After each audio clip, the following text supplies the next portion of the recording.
Villavericino, living the Star Wars life.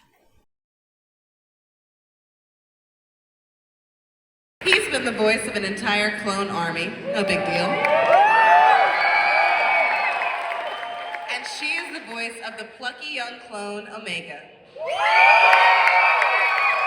Now they're both back with a brand new season of Star Wars: The Bad Batch. Give a huge Star Wars celebration welcome to D. Bradley Baker and Michelle O!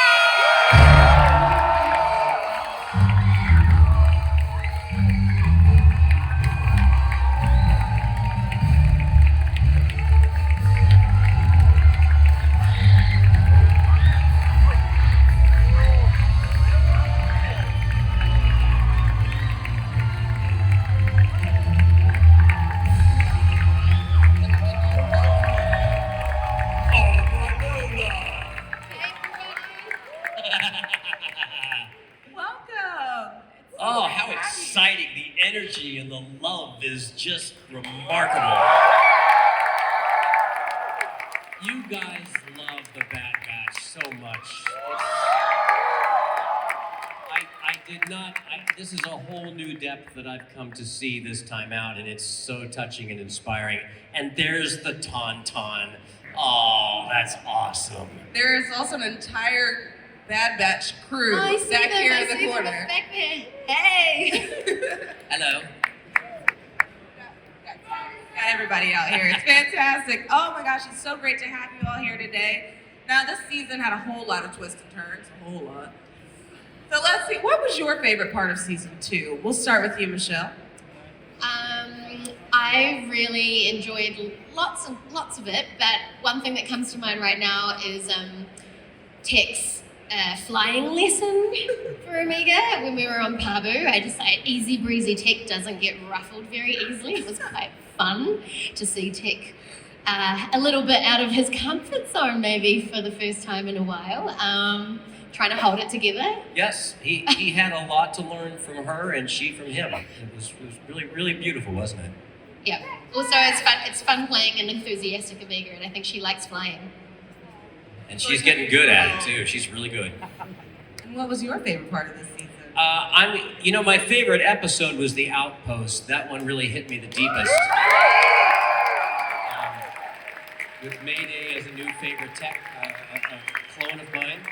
But I want to pick a favorite moment that's a very quiet moment and sort of an unfulfilled, lingering moment where Fee says goodbye to Tech. And they're saying goodbye, but they don't know that they're saying goodbye. And the way they try to negotiate the emotional chasm that still connects them, I think is a really beautiful moment where it doesn't finish, but sometimes that's how it plays out in life or in a relationship where you don't fully say what you want or feel, and people are different, and it just plays out that way. And there's something kind of beautifully real about that final moment together. It's also sad, but there's an understanding between the two that this is who we are, you know?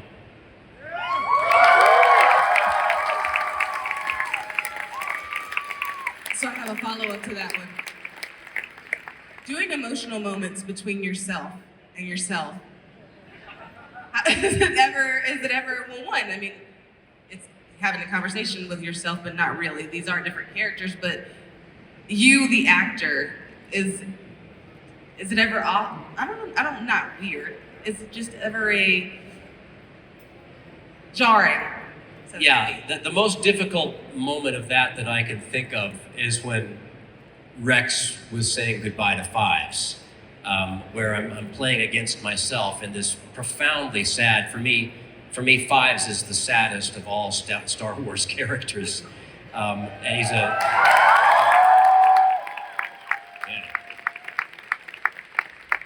I love Fives too.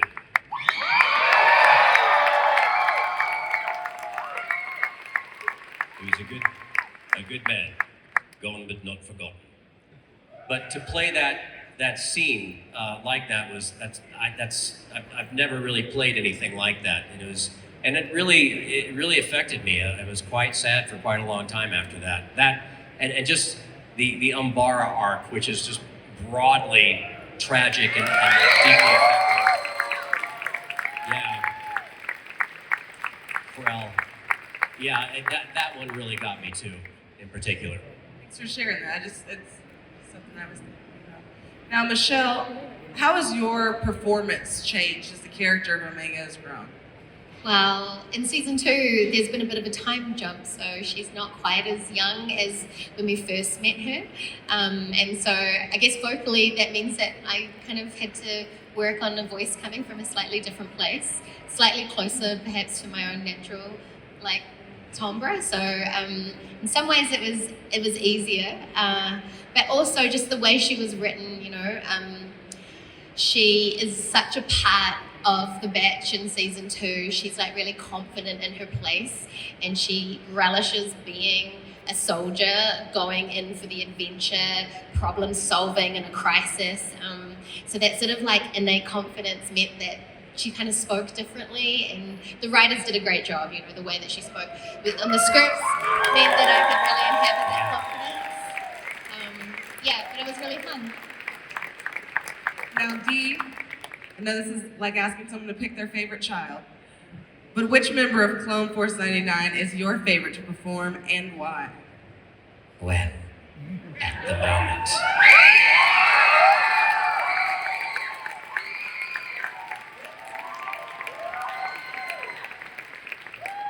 The answer to that question will be Crosshair.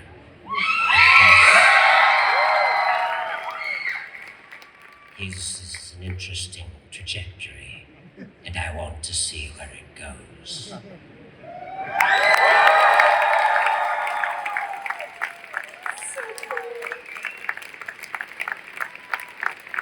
Yeah.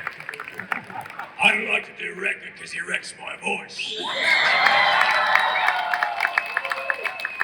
But I like to blow things up because I like to blow things up.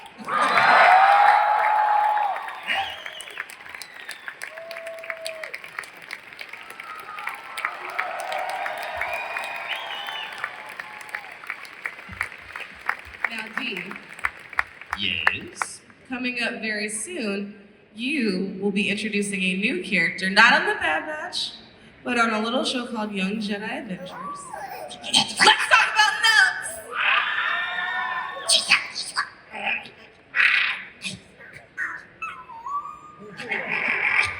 Yeah, Nubs is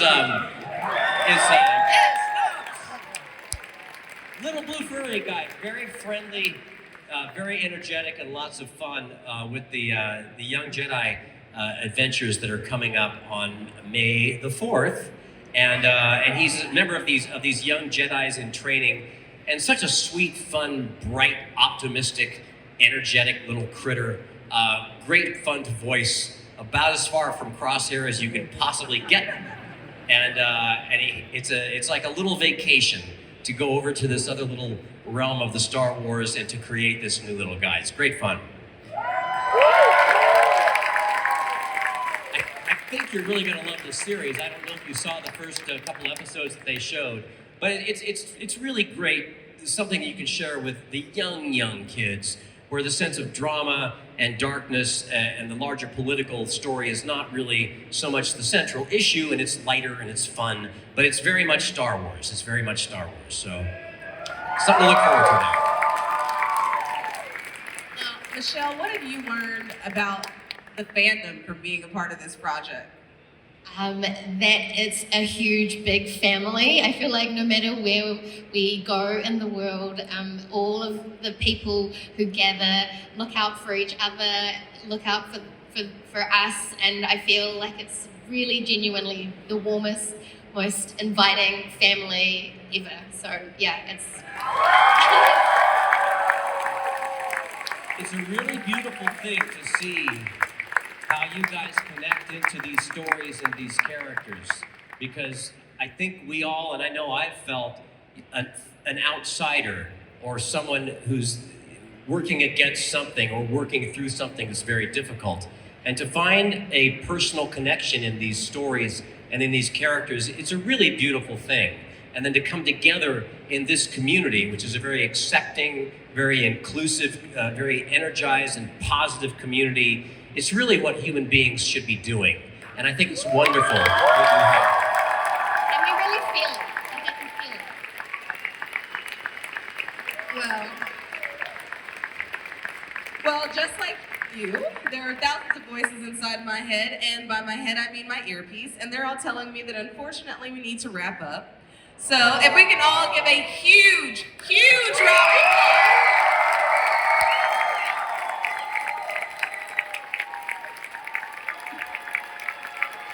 Thank you. Stick around for more from our stage at Star Wars Celebration Live coming up in just a minute.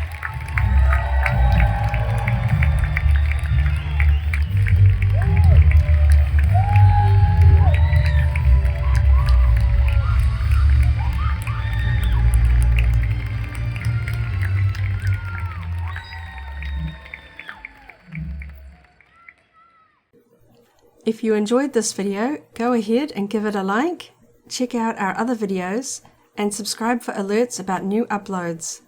Thanks for watching, and may the Force be with you.